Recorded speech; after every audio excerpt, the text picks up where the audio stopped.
नमस्कार, ये वन उत्तराखंड देख रहे हैं आप। मैं हूं आपके साथ ऋतुश्री पथरिया। अब बुलेटिन में खबरें विस्तार से। देहरादून नगर आयुक्त नमामि बंसल एक्शन में नजर आ रहे हैं। अभी उन्हें कार्यभार संभाले कुछ ही समय हुआ है, लेकिन लगातार वो शहर में औचक निरीक्षण कर व्यवस्थाओं के बारे में जानकारी ले रही हैं। बता दें कि नगर आयुक्त ने आज नगर निगम में बने टोल फ्री कक्ष का निरीक्षण किया। उन्होंने वहां काम कर रहे लोगों से टोल फ्री नंबर पर आ रही शिकायतों के बारे में जानकारी ली। इस दौरान नगर आयुक्त ने टोल फ्री नंबर पर शिकायत करने वाले लोगों से भी बातचीत की।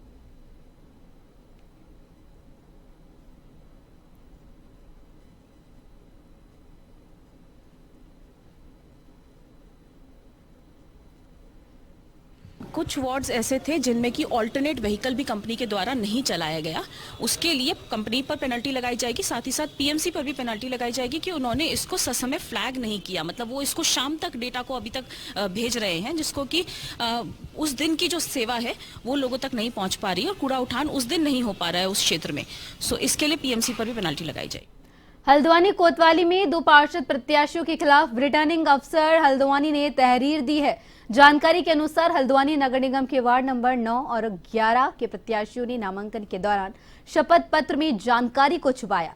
बता दें कि वार्ड 9 से रवि जोशी और वार्ड 11 से राजेंद्र जीना निर्दलीय प्रत्याशी के तौर पर चुनाव लड़ रहे हैं। रिटर्निंग अफसर ने बताया कि शपथ पत्र में दोनों प्रत्याशियों ने जानकारी छुपाई है। साथ ही रिटर्निंग अफसर ने बताया कि यह सूचना नाम निरस्तीकरण का आधार नहीं बन सकती है, लेकिन इस मामले की सत्यता जांचने के लिए हल्द्वानी कोतवाली को तहरीर दी गई है।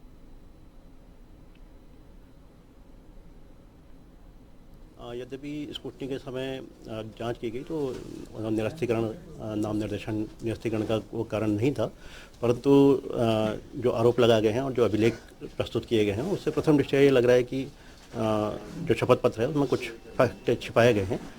उसी को लेके यहाँ कोतवाली हल्द्वानी में एक तहरीर दी गई है, जिसमें इनके शपथ पत्र की जाँच के साथ साथ यदि वो गलत पाया जाता है तो प्रथम सूचना रिपोर्ट दर्ज करने के लिए लेटर लिखी गई है। कितने पार्षद हैं और क्या क्या कौन कौन हैं? देखिए 2 पार्षद हैं और वार्ड नंबर 9 और 11 से, एक पार्षद 9 से और एक 11 से, जिनके विरुद्ध ये तहरीर दी गई है। तो अगर ये तहरीर सत्य पाई जाती है सूचना।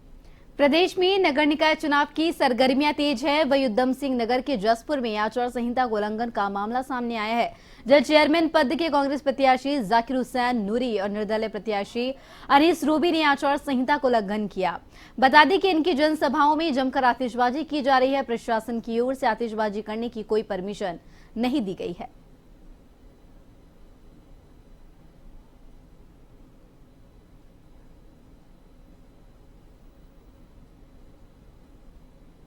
जी देखिए, ऐसा है, जो अनुमति हमने दी है प्रत्याशियों को कार्यक्रम करने की, जुलूस रैली या नुक्कड़ नाटक, उसमें किसी में भी हमने उनको आतिशबाजी की अनुमति नहीं दी है और ना ही प्रत्याशियों ने ऐसी अनुमति मांगी है। ये आपके संज्ञान में आ रहा है कि आतिशबाजी की जा रही है, तो ऐसे प्रकरणों में हम लोग दिखा लेते हैं, इसकी जांच करा लेते हैं। और मैं पुलिस को भी इसमें निर्देशित करूंगा कि जो भी कार्यक्रम हो रहे हैं प्रचार संबंधी, उसमें आतिशबाजी न हो। उत्तराखंड में कांग्रेस के स्टार प्रचारकों की सूची आने के बाद भाजपा ने भी निकाय चुनावों के लिए अपने स्टार प्रचारकों की लिस्ट जारी कर दी है। 40 स्टार प्रचारकों की इस लिस्ट में उत्तर प्रदेश के मुख्यमंत्री योगी आदित्यनाथ का नाम भी शामिल है। इसके बारे में मीडिया से बातचीत करते हुए भाजपा के प्रदेश महामंत्री आदित्य कोठारी ने कहा कि उत्तराखंड में भाजपा के स्टार प्रचारकों ने प्रदेश के नेताओं को प्राथमिकता दी गई है। कई नगर निगम से उत्तर प्रदेश के मुख्यमंत्री योगी आदित्यनाथ की डिमांड है, जिसको देखते हुए उत्तर प्रदेश के सीएम को स्टार प्रचारक बनाया गया है और जैसे ही वहां से समय मिलेगा 2 से 3 जगह योगी आदित्यनाथ की सभाएं कराई जाएंगी।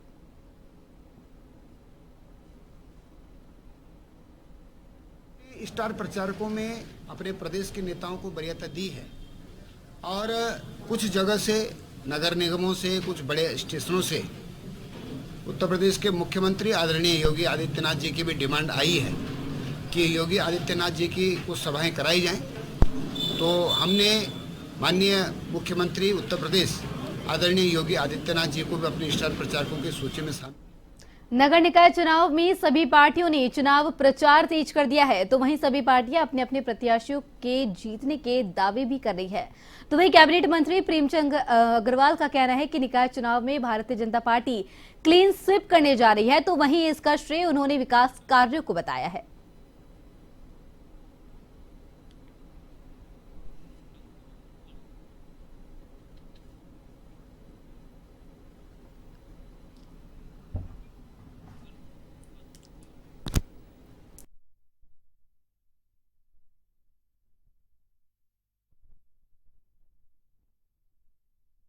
और बता दें कि उत्तराखंड में निकाय चुनावों की तैयारियां जोरों शोरों से चल रही है और इस बीच कैबिनेट मंत्री प्रेमचंद अग्रवाल ने बड़ा दावा किया है। कैबिनेट मंत्री प्रेमचंद अग्रवाल ने कहा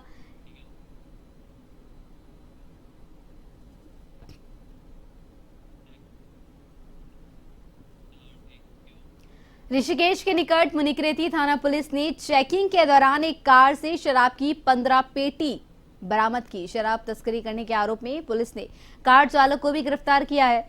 मुनिकृति के इंस्पेक्टर रितेश शाह ने बताया कि वाहनों की चेकिंग के दौरान एक संदिग्ध कार सड़क किनारे रुक गई। शक होने पर पुलिस ने कार के निकट जाकर तलाशी ली तो कार से पुलिस को शराब बरामद हुई।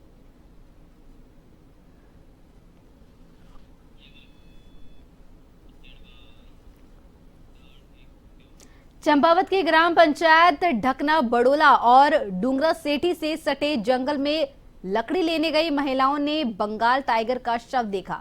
टाइगर को देख महिलाएं दहशत में आ गई। महिलाओं की ओर से आसपास के लोगों को सूचना दी गई, जिन्होंने वन विभाग को बंगाल टाइगर का शव पड़ने की सूचना दी।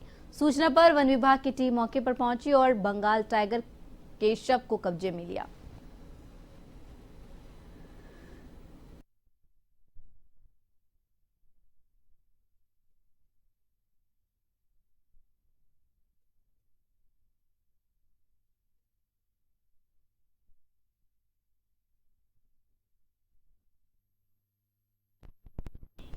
वहीं केंद्रीय मंत्री अजय टम्टा मुख्यमंत्री की विधानसभा चंपावत के दौरे पर रहे। इस दौरान चंपावत पहुंचने पर कार्यकर्ताओं ने उनका भव्य स्वागत किया, जिसके बाद उन्होंने भाजपा प्रत्याशी प्रेमा पांडे के पक्ष में जनसंपर्क किया और प्रेमा पांडे को भारी बहुमत से जीत दिलाने की भी अपील की। अजय टम्टा ने कहा कि इस बार चंपावत में ट्रिपल इंजन की सरकार बनने जा रही है। उन्होंने कहा कि प्रेमा पांडे के पालिका अध्यक्ष बनने से चंपावत नगर का कायाकल्प होगा।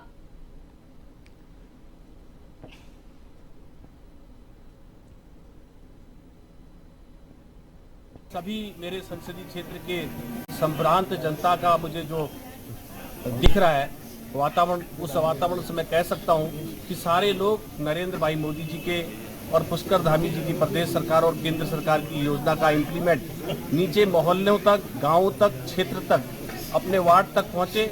और इसलिए उन सब के ध्यान में है कि डबल इंजन को हमने ट्रिपल इंजन बना करके चलना है, जिससे हमारा जो नीचे का अंतिम पंक्ति में खड़ा व्यक्ति है वहां तक और वहां के क्षेत्र तक विकास पहुंच।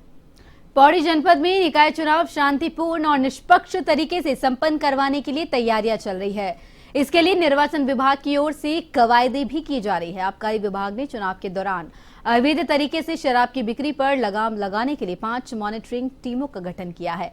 विभाग ने सिविल पुलिस और राजस्व तथा वन विभाग के अधिकारियों से समन्वय स्थापित किया है। ओवर रेटिंग पर भी आबकारी विभाग की ओर से कार्रवाई की गई।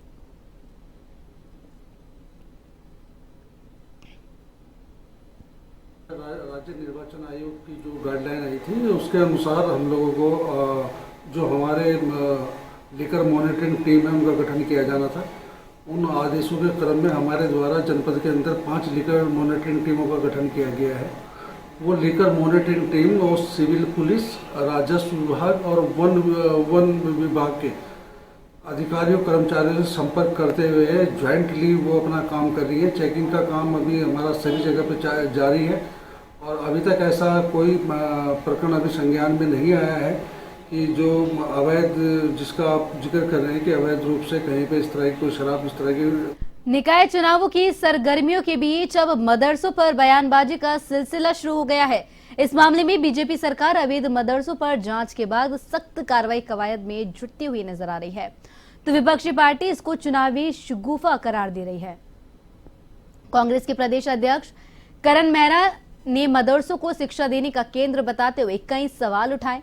हालांकि उन्होंने कहा कि जो अवैध है उन मदरसों की जांच होनी चाहिए। करण मेहरा ने मदरसों पर सवाल खड़ा करते हुए शिक्षा व्यवस्था को और बेहतर बनाए जाने की मांग की।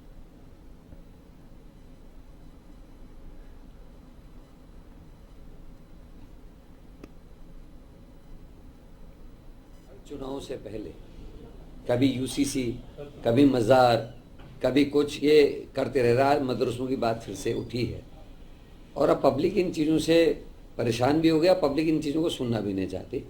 मदरसे क्या है? शिक्षा देने का एक केंद्र है। और हमने पहले भी कहा था कि शिक्षा का कोई भी केंद्र है उसको अच्छा होना चाहिए और नई जो शिक्षा व्यवस्था है उसके हिसाब से उसको होना चाहिए। मदरसों में भी कुछ सुधार होने चाहिए और वो लंबे समय से इस चीज़ों पर चर्चाएं चल भी रही हैं। मदरसों की भी जांच होनी चाहिए, उन प्राइवेट इंस्टीट्यूशंस की भी जांच होनी चाहिए जो चल रहे हैं।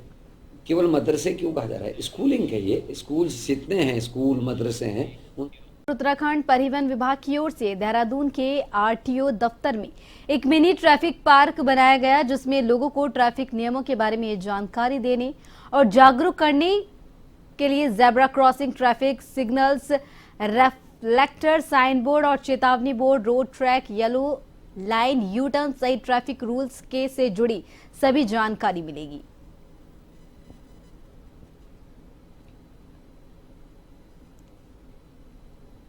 ऑफिस देहरादून के द्वारा एक नया अभियान चलाया गया है, एक अभिनव प्रयोग किया गया है। हम लोग क्या कर रहे हैं कि जो कॉलेजों के और जो स्कूलों के बच्चे हैं, जो 17 साल, 18 साल, 19 साल के बच्चे हैं, जो आगे भविष्य में गाड़ी चलाएंगे या गाड़ी चला रहे हैं या कभी कोई काम करवाने आरटीओ ऑफिस में आएंगे, तो उनको हम लोग क्या कर रहे हैं कि उनको बुला रहे हैं, उनको 50 की संख्या में इन्वाइट कर रहे हैं आरटीओ कार्यालय में। कार्यालय का भ्रमण करवाया जा रहा है, उनको बताया जा रहा है कि कहाँ क्या काम होता है, किस पटल पे लाइसेंस बनता है, कहाँ गाड़ी के रजिस्ट्रेशन। राज्य सरकार ने सौंग बांध परियोजना के विस्थापितों के लिए भूमि तलाश ली है। सौंग बांध परियोजना के तहत 30 परिवारों का पुनर्विस्थापन किया जाएगा। इसके लिए रानी पोखरी में रेशम विभाग की जमीन का चयन किया गया है। सिंचाई विभाग के प्रमुख अभियंता सुभाष चंद्र ने बताया कि विभाग को जमीन हस्तांतरित हो गई है।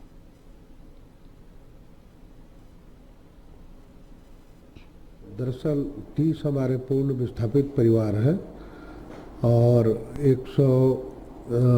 107 हमारे आंशिक विस्थापित परिवार हैं। तो जो पूर्ण विस्थापित परिवार हैं 30, तो उनको हम लोग 200 वर्ग मीटर का आवासीय भूखंड भी दे रहे हैं और आधा एकड़ कृषि भूमि भी दे रहे हैं। उत्तराखंड में आगामी स्थानीय निकाय चुनावों के लिए भाजपा ने मुख्यमंत्री पुष्कर सिंह धामी और उत्तर प्रदेश के सीएम योगी आदित्यनाथ के साथ साथ अन्य को भी अपना स्टार प्रचारक चुना है। स्टार प्रचारकों की सूची में भाजपा सांसद सुधांशु त्रिवेदी समेत अन्य कैबिनेट मंत्री, सांसद और उत्तराखंड के पूर्व मुख्यमंत्री शामिल है।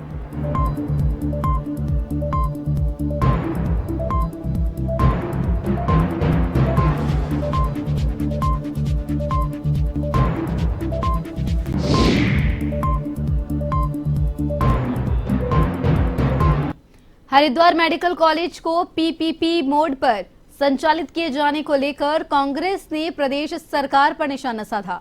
कांग्रेस के वरिष्ठ प्रदेश उपाध्यक्ष सूर्यकांत धस्माना ने बताया कि राज्य सरकार ने हरिद्वार के राजकीय मेडिकल कॉलेज को हजारों करोड़ रुपए लगाकर तैयार किया, लेकिन सरकार ने इस मेडिकल कॉलेज को पीपीपी मोड पर संचालित करने के लिए दे दिया है।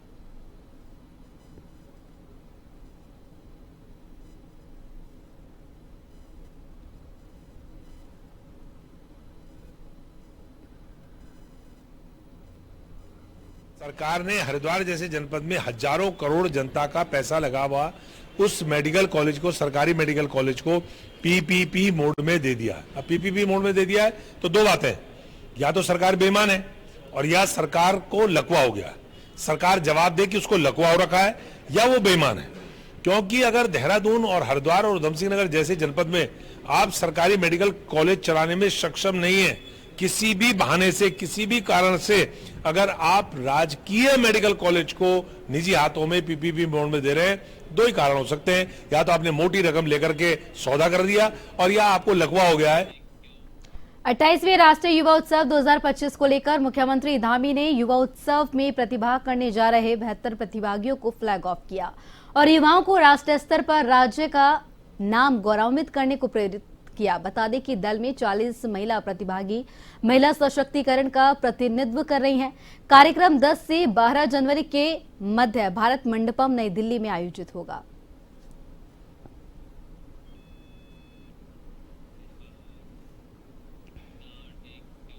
उत्तराखंड में निकाय चुनाव को लेकर सियासी पारा हाई है। इसी को लेकर कांग्रेस प्रदेश उपाध्यक्ष सूर्यकांत धस्माना ने प्रेस कॉन्फ्रेंस की।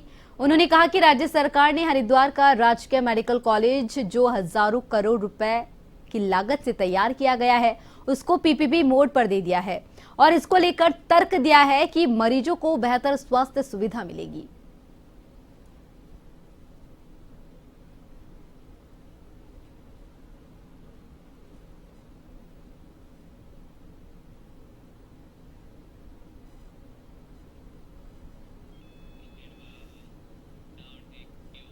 नगर निकाय चुनाव में सभी पार्टियों ने चुनाव प्रचार तेज कर दिया है, तो वहीं सभी पार्टियां अपने अपने प्रत्याशियों के जीतने के दावे भी कर रही है।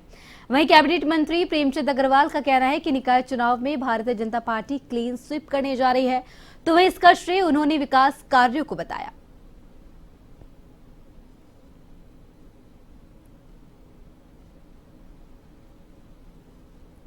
कोई भी स्थिति विकास को लेके बनती है। हम ये कह सकते हैं कि माननीय मोदी जी जो हमारे देश के यशस्वी प्रधानमंत्री हैं, जिनका आशीर्वाद सदैव हमारे उत्तराखंड पे रहा है, और हम तो एक ही बात कहा करते हैं कि मोदी जी के दिल में उत्तराखंड बसता है, उत्तराखंड वासियों के दिल में मोदी जी बसते हैं, और उसके अनेकों प्रमाण हमारे सामने हैं। उसके बाद हमारे माननीय मुख्यमंत्री जी धामी जी के कुशल नेतृत्व में जिस प्रकार से इन निकायों में इस दौरान काम हुए, और संयोग से मैं शहरी विकास मंत्री होने के नाते ये बात बड़े गर्व के साथ कहता हूं कि लगातार सफाई के मामलों में पुरस्कार मिलना हो। तो बुलेटिन में फिलहाल के लिए इतना ही, मुझे दीजिए इजाजत, नमस्कार।